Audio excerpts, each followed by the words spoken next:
दोस्तों पप्पू यादव उड़ता हुआ तीर अपने पिछवाड़े में ले लिया। लोग बाग कमेंट कर रहे हैं, क्या आपको लगता है कि पप्पू यादव ने उड़ता हुआ तीर अपने पिछवाड़े में ले लिया? मुझे तो नहीं लगता, लेकिन फिर भी कुछ बात करते हैं, आइए चलिए। दोस्तों अपने यहाँ एक पप्पू यादव जी हैं, तो सब जानते ही होंगे। पप्पू यादव वही सांसद जो कि निर्दलीय चुने गए हैं पूर्णिया से। तो कहीं ना कहीं अपने आप को दबंग महसूस करा रहे थे कि मैं दबंग हूँ, बिहार में कोई मेरे सिवा दबंग है ही नहीं। लेकिन धमकी मिलने के बाद उनको पता चल गया कि दबंग कौन है।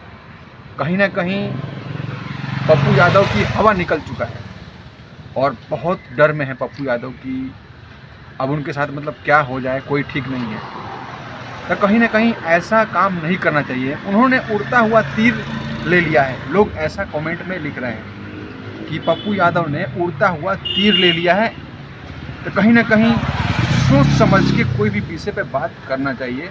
भाई वो कुछ भी करा सकता है बंदा, अगला बंदा जो बिश्नोई है वो कुछ भी करा सकता है, क्योंकि भाई उसकी पावर इतनी है कि वो जब मुंबई में इतने बड़े हमला करा सकता है, सलमान खान के घर पे फायरिंग करा सकता है, बाबा सिद्दीकी को मार सकता है, मुझसे वाला को मार सकता है। तो आप एक बिहार ऐसा राज्य है जहां दिन दहाड़े कोई भी किसी को गोली मार देता है। तो आपको ऐसा नहीं करना चाहिए और ये सबक सबको लेना चाहिए।